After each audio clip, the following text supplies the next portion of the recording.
Another year, another 12 months of gaming goodness.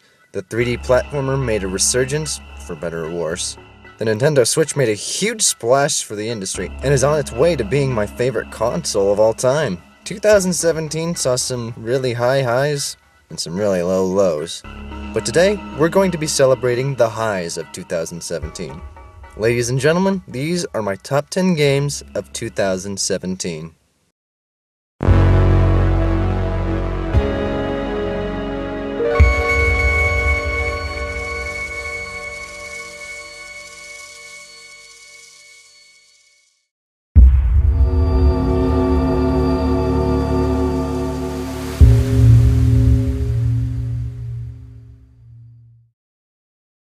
This Christmas, I finally got a Nintendo Switch, and when a certain other game wasn't consuming my time, it was this game. I'm just gonna say this, I have no clue how the original Blaster Master was, so I'm just going to say what I loved about the game based on its own merit and what I played of it. As somebody that loves games in the style of Metroid, this game absolutely satisfied my palate. I loved finding all the secrets and power-ups. Figuring out enemies' weaknesses was a total blast.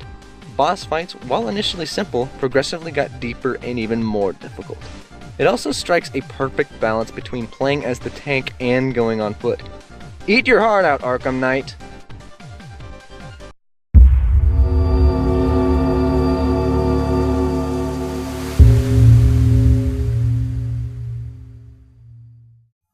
For The Legend of Zelda, we got Binding of Isaac. Now it's Mega Man X's turn. 20XX. This is how you fucking do a Mega Man game. This is how you take the concept of Mega Man to even further heights. 20XX is a roguelike platformer in the vein of Mega Man X, aka the best Mega Man in the series. You traverse through really awesome platforming sections, tough enemies, and get your hands on some pretty sweet power-ups. And at the end of the level, you face off with one of many possible boss fights. The rewards you reap after your victory are up to you. This year marks the game's release from the shackles of early access. It is finished and ready to rock. Despite its roguelike nature, the game has fantastic platforming sections that could get pretty tough at times. You are going to die a lot. And you know what? You are going to go again because you want to see what other kind of sweet power-ups you can get your hands on. Though some are admittedly pretty busted, they are all a ton of fun to play with. And if you are going to want them when you face off with the bosses in this game. Most of them aren't too difficult, but they are still loads of fun. So if you're still a little salty from Keiji Inafune's disaster of a Kickstarter project, hell, if you just love Mega Man games, this is a no-brainer. Go buy it!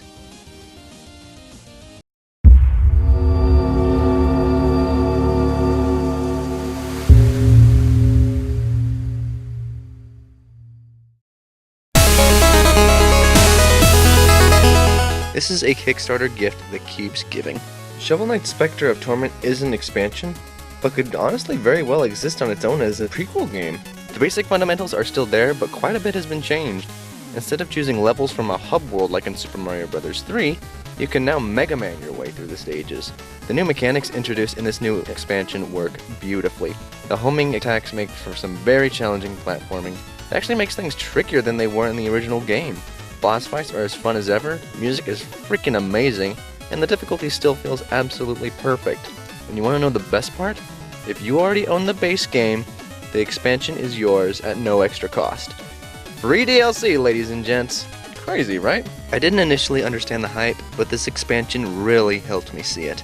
These are some of the most dedicated developers that I have ever seen, and I am very much looking forward to King of Cards.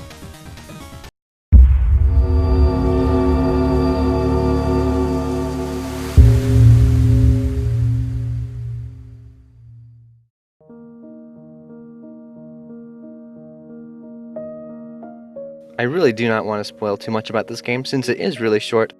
All I'm going to say here is that you learn a lot of interesting history about a young woman's family, and it just keeps getting more creative along the way. Do not let the walking simulator label steer you away.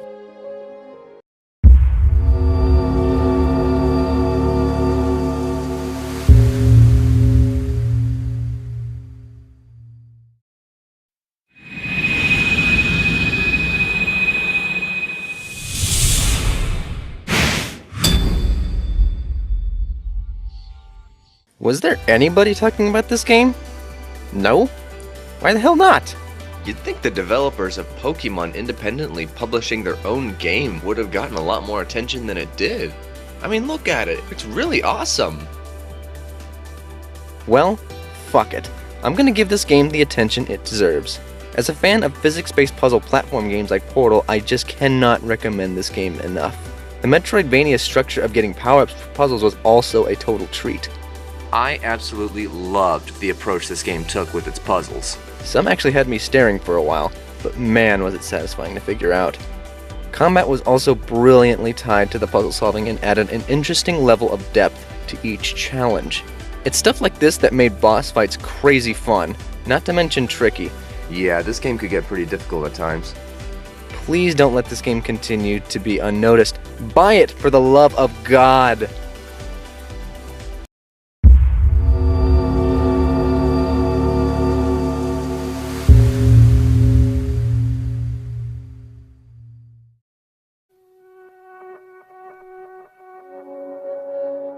"2017 as a whole was a spectacular year, and Resident Evil 7 was the game that started off with a bang. Resident Evil, after so many years of action shooters, has finally returned to its roots in the horror genre. I truly felt like I had to make the best use of every single resource. The puzzles, the survival, the horror, the exploration, the persistent undying enemies, the cheesy dialogue, it's all back in its heavenly glory and I could not be happier. It felt like I was playing a classic Resident Evil again. Not to mention, it's one of the only games in the series to make me truly feel on edge. The game actively encourages you to look around, while also being careful and keeping your wits about you. I didn't think the tapes would be any good at first, but I found that they were a ton of help. Now the game may lose its pacing a bit by the end, but this game's release and return to form was a long time coming. Thank you Capcom.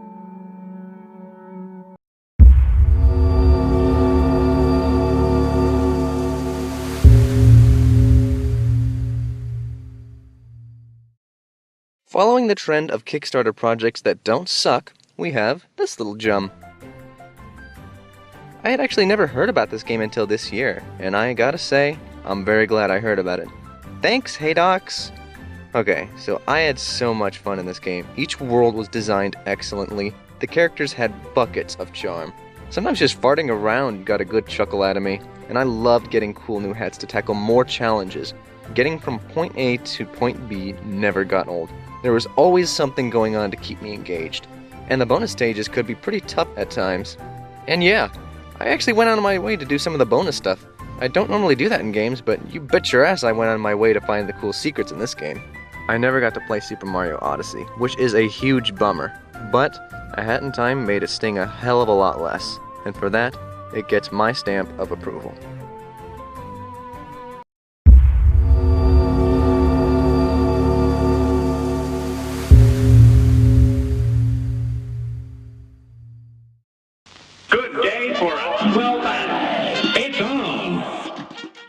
No top 10 games of 2017 list can be complete without Cuphead, a game that is old school in both its visual and its mechanical design. In an era of retro-looking indie games, Cuphead takes the old school look to a whole new level. Instead of 8-bit graphics, we are graced with the animation of the 1930s era. The stuff that we saw from early Disney animations, Betty Boop, and good old Popeye, which the game references at one point. The game is worth the price of admission for that alone. If you're not motivated by beating the bosses, then you're pushed by the novelty of each level of those multi-phase boss battles. Boss battles that will absolutely, thoroughly kick your ass. This fucking game is hard! Like NES era kind of hard. The kind of trial and error you associate with games like Ghosts and Goblins, Castlevania, and fucking Contra. You are going to die so many times throughout the course of this game.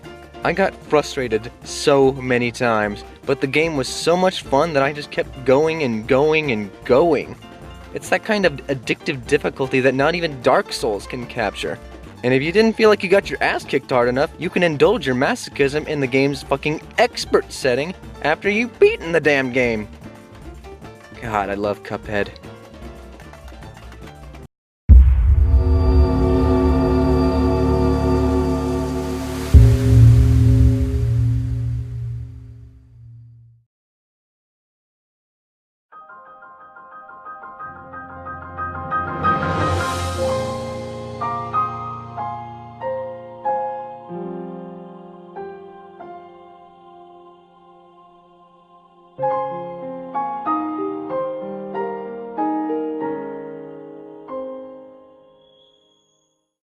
This is the best Zelda game I have played in a long damn time. It finally went back to its roots. The exploration is back, so many awesome secrets to be found. It perfectly recaptured the magic the original NES had. I haven't been so happy to have a new Zelda game in such a long time. In a climate littered with so many tedious open world games that end up losing my attention within a few hours, one game finally gets it right. This game is perhaps the best open world playground I have ever had the pleasure of playing. You can fuck around with the mechanics to do whatever you want, or die in hilarious ways.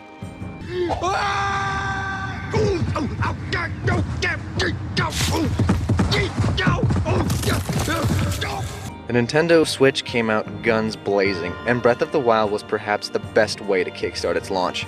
This game has some of the best puzzles I have ever seen in a Zelda game. Shrines galore with incredibly creative challenges, with a physics system that was a long time coming for the series. This ranks with the likes of Portal and Antichamber as my favorite puzzle games. Now, as with many Zelda games, this has inevitably pissed off a lot of fans. And you know what? I understand. Sometimes I wonder what I would have thought of this game as a little kid. This is quite a departure from the formula we have gotten these past 20 years. But for me, it is a very good different. It's so different, yet it feels like a natural evolution of the series. The weapons system sucks, though. This game isn't quite at the levels of A Link to the Past like I had hoped it would be, but damn is it close. Take all of these elements and polish them to perfection like Majora's Mask did with Ocarina of Time, and we could very well have the next best Zelda game of all time. Before I move on to number 1, I do believe honorable mentions are in order. Stick Fight the Game, Neo, Songbringer, Hob, Hollow Knight, Tekken 7, and, as somebody who generally does not like Sonic games, Sonic Mania. Now, like I said, 2017, I knew was going to be a spectacular year, but nothing could have prepared me for what's coming up next. So without further ado, my number 1 game of 2017 is... ここまでたどり着いた貴様に耳をの情報ルビーさん、あんまり複雑に操作するものだから教師のほど神になる栄養大丈夫 9S の前に何かいいから黙って僕たちスキャナータイプは単独での現地の自然調査情報で調べてそれじゃあ司令部行ってみようもう私がこいつを先命令貴様の独断の論理思考と発言を禁止するうるさいいいからだって私の名前に継承は必要ない消えてたからただうるさい本作戦の成功をもって今ここでこの戦争を終わらせるのだ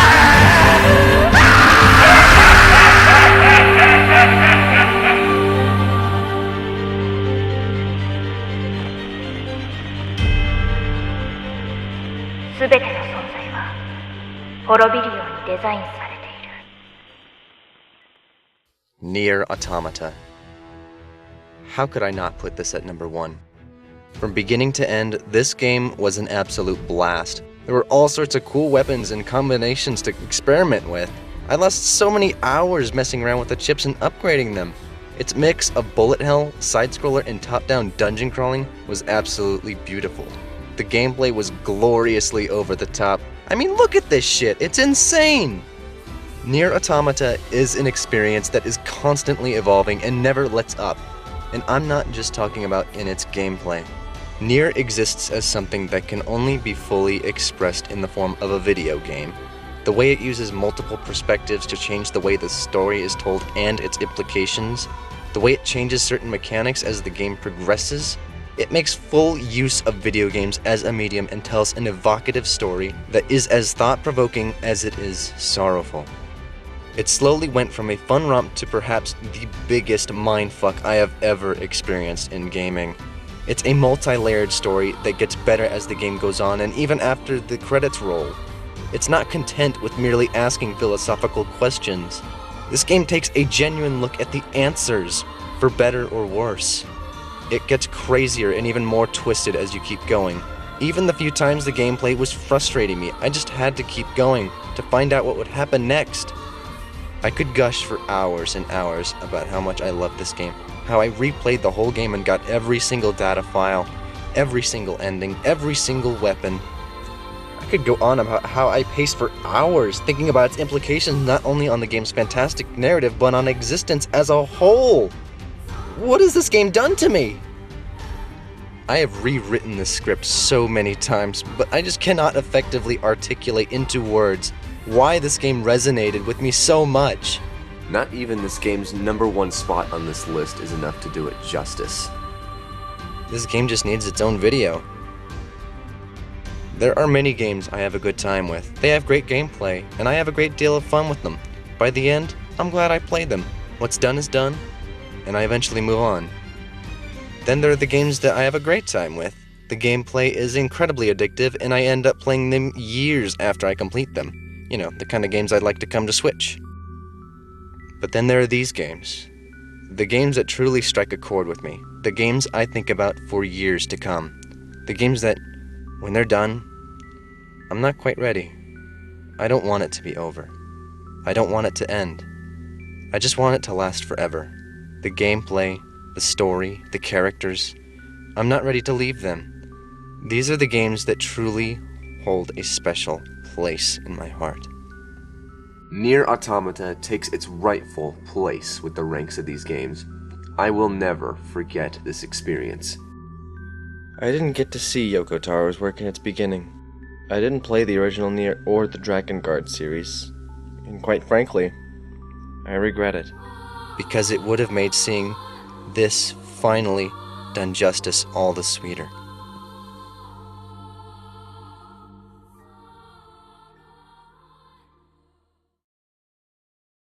So guys, those were my top 10 games of 2017. Man, Japan killed it this year. Please do keep in mind that this is a list of my personal top 10 games of 2017, and that there were a lot of games that I did not have the fortune of playing.